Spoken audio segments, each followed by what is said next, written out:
The Heart That Stays Open, a Buddha reflection. There was a time when I believed suffering meant something had gone wrong with my life. The harder I tried to escape pain, the heavier my mind became. Until I began to see what the Buddha was quietly pointing toward all along. Maybe peace was never about controlling the storm, but learning how to stay present inside it. And maybe even this brokenness could become a path toward compassion, clarity, and freedom. The weight you carry. There are moments when life becomes so heavy that even simple things begin to feel distant. You answer messages more slowly. You move through your day with a quiet exhaustion hidden beneath ordinary gestures. Somewhere inside, a question forms without words. Why is this happening to me? Why does suffering arrive again just when you thought you had found solid ground? The Buddha understood this movement of the mind deeply. He saw how quickly pain becomes personal, how the heart contracts around its own wounds and begins building a lonely story around them. Yet there is another way of seeing. You begin to notice that suffering is not a punishment aimed at you alone. It moves through every human life like changing weather moving across the sky. Grief, disappointment, fear, uncertainty, longing. These are not signs that you have failed. They are signs that you are alive. When this understanding begins to settle inside you, even slightly, the question starts to soften. Instead of asking why this pain arrived, you quietly wonder what this experience might reveal. Like rain entering dry soil, suffering sometimes opens places in the heart that comfort never could. And without forcing anything, you begin walking a little differently. Less like someone fighting against life, and more like someone learning how to listen. The quiet turning. At first, the mind wants escape. It searches for distractions, explanations, someone to blame. Some future moment where everything will finally feel resolved. Yet the harder you resist inner pain, the tighter it wraps around your thoughts. The Buddha compared this to pulling against a knot that only tightens under force. You may notice this during sleepless nights, when the mind repeats old conversations or imagines terrible futures that have not happened. The body becomes tense, breathing grows shallow. Even joy begins to feel unsafe because part of you fears losing it again. This is how suffering deepens into mental strain. Not only through pain itself, but through the desperate attempt to control what cannot stay fixed. Then something subtle happens. Perhaps while sitting quietly near a window or walking slowly beneath evening light.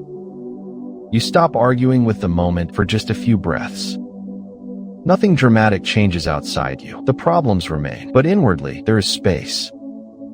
Like muddy water settling after being left untouched, the mind briefly clears on its own. The Buddha did not teach freedom through force. He taught freedom through seeing clearly. And sometimes clarity begins in these very small moments when resistance loosens. The shared human heart. When suffering is seen clearly, compassion naturally begins to open. There is a strange loneliness inside pain. The mind whispers that nobody could possibly understand what you carry. Yet when you look carefully at the faces around you, another truth appears. The cashier smiling politely while exhausted. The father sitting silently in his car before going inside. The elderly woman moving slowly through the market with invisible grief resting behind her eyes. The Buddha saw suffering not as personal failure, but as part of the shared human condition. This realization does not erase your pain. It changes your relationship to it. You begin to understand that the ache inside you belongs to something ancient and collective. Fear of loss, fear of rejection, fear of death. The longing to be seen and loved. Every person you meet is carrying some version of this burden. And because of this, your own suffering slowly transforms.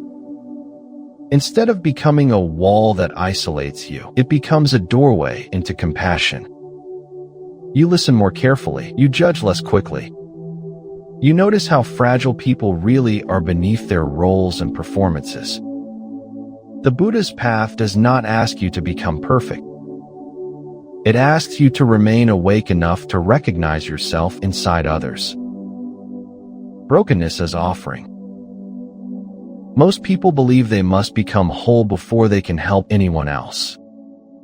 They hide their wounds. They polish their image. They wait until they feel wise, stable, confident. But the Buddha never taught perfection as the doorway to compassion. He taught honesty. Sometimes what heals another person is not your strength, but your willingness to remain human in front of them. A trembling voice telling the truth. A quiet admission that you are struggling too. A gentle presence beside someone else's grief without trying to fix it. These small acts carry a depth that polished advice rarely reaches. You may remember moments when another person's honesty gave you permission to breathe again. Not because they solved your suffering, but because they stayed present without pretending. Like a candle in a dark room, their openness made the darkness feel less frightening. The Buddha understood that wisdom grows from direct experience. Compassion born from untouched comfort often remains shallow. But compassion shaped by heartbreak becomes steady and real. This is why even your brokenness can serve life. Not as something glamorous, but as something truthful. And truth, quietly offered, has a healing power the mind cannot fully measure. The people who trigger you. There are people who immediately tighten something inside you. Their words irritate you. Their behavior awakens anger, resentment, or exhaustion before you can stop it. The mind quickly divides the world into good people and difficult people. Those who comfort you and those who disturb your peace. The Buddha invited a far more uncomfortable form of observation. Instead of only asking what another person is doing wrong, you begin noticing what their presence reveals inside you. Where does your heart close? What fear becomes activated? What identity feels threatened? Suddenly, difficult relationships become mirrors showing the hidden edges of attachment and self-protection.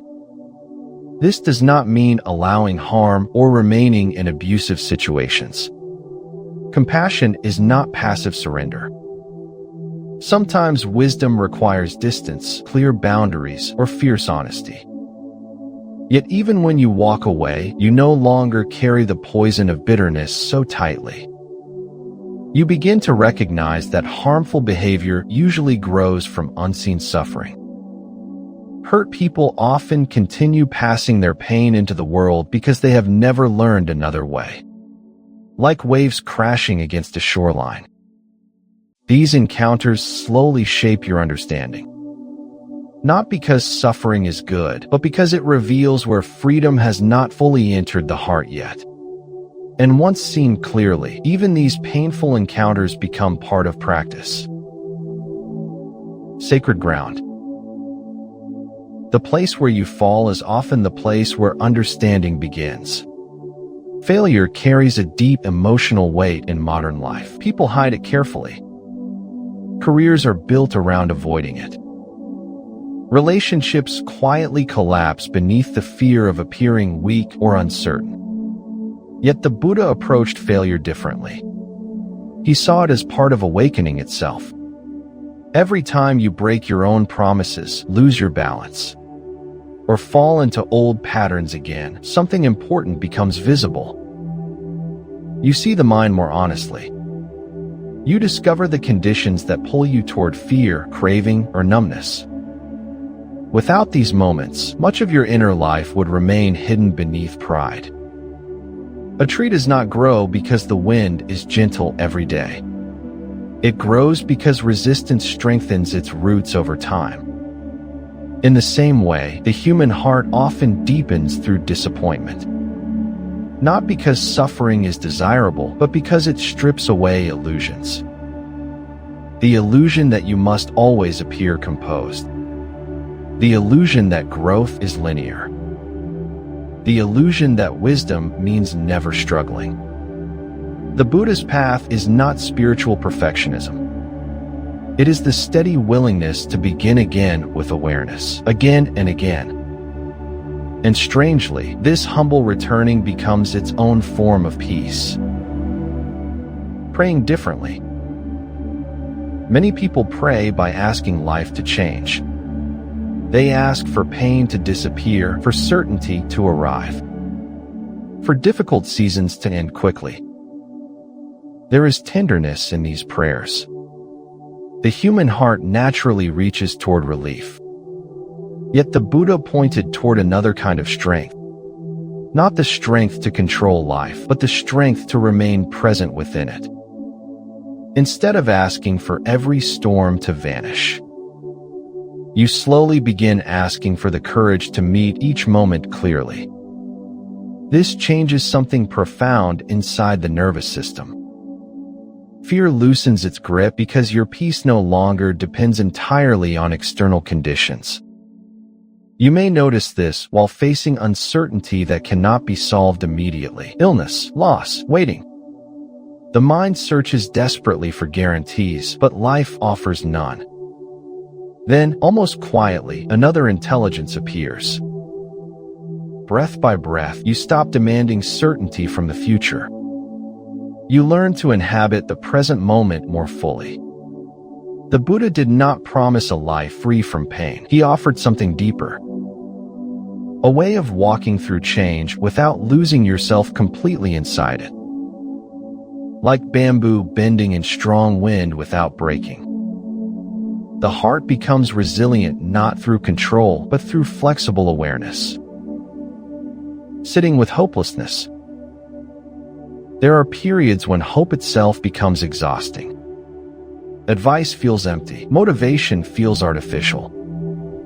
Even spiritual ideas can sound distant when the heart is tired enough. During these moments, the mind often turns against itself, believing it should already be stronger or wiser by now. The Buddha approached hopelessness with extraordinary gentleness. Instead of immediately trying to remove painful feelings, he encouraged careful observation. What happens when you stop fighting your despair long enough to truly listen to it? Sometimes hopelessness is not asking to be destroyed. Sometimes it is revealing exhaustion you have ignored for years. The exhaustion of carrying everyone else's needs while abandoning your own. The exhaustion of pretending to be endlessly capable. The exhaustion of trying to earn worth through constant effort. Like sitting beside a frightened animal without forcing it closer. You learn to stay quietly present with your inner pain. Not indulging it, not dramatizing it, simply allowing it space to speak honestly. And often, beneath hopelessness, something softer appears. Grief, loneliness, fear, human vulnerability. The Buddha understood that awareness itself can become healing. Not because awareness magically removes suffering, but because clear attention stops adding further violence to what already hurts. The wisdom of impermanence. Everything changes. Seeing this clearly brings tenderness instead of fear. Impermanence sounds abstract until life demonstrates it directly. A relationship changes, a healthy body weakens, children grow older, familiar routines disappear. Even your own thoughts and identities shift constantly beneath the surface. The mind resists this truth fiercely. It wants permanence from a world built on movement. This resistance creates enormous inner friction. You cling to versions of people that no longer exist. You replay moments already gone. You demand stability from conditions that were never designed to stay fixed. The Buddha did not teach impermanence to make life feel cold or meaningless. He taught it to soften the grip of attachment. When you deeply understand that every moment is temporary, you begin meeting life differently, more gently, more attentively. You stop postponing love. You stop assuming there will always be another chance to speak honestly or forgive completely. A sunset becomes more beautiful because it cannot remain. Autumn leaves become precious because they fall. Human life carries the same fragile beauty. And strangely, when you stop demanding permanence, gratitude begins appearing naturally. Not as forced positivity, but as quiet appreciation for what is here now. Breathing inside the storm. One of the hardest moments in suffering is the moment you realize you cannot force your way out of it. The mind wants immediate relief. It wants answers, certainty, movement. Yet some seasons of life refuse to be solved quickly. Grief stays longer than expected. Anxiety returns even after progress. Loneliness appears in rooms full of people. The Buddha understood this deeply. He saw how suffering becomes heavier when the mind treats discomfort like an enemy that must disappear immediately. The more tightly you fight inner pain, the more trapped you become inside it. Like struggling against deep water, panic often exhausts you faster than the difficulty itself. Coping begins differently. Not through denial, and not through pretending to be calm when you are hurting. It begins through learning how to stay with yourself gently, a single conscious breath, a hand resting against your chest during fear. The quiet willingness to say, "This moment is painful, but I do not need to abandon myself inside it." The Buddha taught that awareness creates space around suffering, even during emotional storms. There remains a part of you capable of witnessing what is happening without becoming entirely consumed by it. Like the sky holding heavy rain without collapsing, awareness can hold sorrow too. And slowly, through repeated moments of staying present, you begin discovering that coping is not about escaping pain perfectly. It is about learning how to remain human inside it. The mind that runs. When emotional pain appears, the mind immediately searches for escape routes. Distraction, overthinking, endless scrolling, food, noise, work, fantasy. Anything that prevents you from sitting quietly with what hurts. The Buddha observed this movement carefully. He saw how the mind runs not because it is weak, but because it is frightened. Deep down, part of you believes that if you fully feel your sadness, anger, or fear, it might overwhelm you completely. Yet avoidance creates its own suffering. Unfelt grief lingers beneath daily life like a shadow. Unspoken fear tightens the body over time. Suppressed exhaustion slowly turns into numbness. The pain does not disappear. It simply waits beneath the surface. This is why the Buddha placed such importance on mindful observation. Not harsh analysis, but compassionate noticing. You begin watching your inner reactions the way someone watches waves reaching a shoreline. The wave rises, the wave falls, thoughts arrive, thoughts pass. Feelings move through the body and eventually soften. At first, this practice feels fragile. Your attention wanders constantly. Old fears return again and again. But every moment of noticing is already part of healing. Because the moment you become aware of unconscious patterns, you are no longer fully imprisoned by them. And in that small space of awareness, coping becomes wiser. Less reactive, less desperate, more grounded in reality itself. Resting without giving up. The heart grows stronger when it learns how to rest without abandoning awareness. Many people carry a hidden belief that resting means failing. If they slow down, they fear life will collapse around them. So they keep pushing through exhaustion long after the body and mind have asked for gentleness. The Buddha taught another way. He understood that true effort is not constant force. Real effort is balanced effort. The kind that knows when to act and when to become still. A tree does not force itself to grow overnight. It rests through winter. Rivers do not rush every moment. They curve naturally around stone. Life itself moves through cycles of movement and stillness. Yet the human mind often demands endless productivity even during emotional pain. Coping sometimes means allowing yourself to pause without shame. To breathe before solving everything. To sit quietly beside your exhaustion instead of treating it like an inconvenience. This is not laziness, it is wisdom. The Buddha called this the middle way. Neither collapsing into hopelessness nor driving yourself with violence. You begin caring for your inner life the way you would care for someone frightened and tired. Gently, patiently, without punishment. And strangely, when force relaxes, clarity often returns on its own. The mind becomes less crowded, the body softens. What once felt unbearable becomes something you can carry one breath at a time. Letting others help. Suffering often convinces people to isolate themselves. You tell yourself nobody would understand. You hide your struggle behind polite conversations and practice smiles. Part of you fears becoming a burden. The Buddha never taught awakening as a lonely achievement. Again and again, he pointed toward interconnection. Human beings heal through relationship, honesty, and shared presence. Even monks walked together, practiced together, and supported one another through difficulty.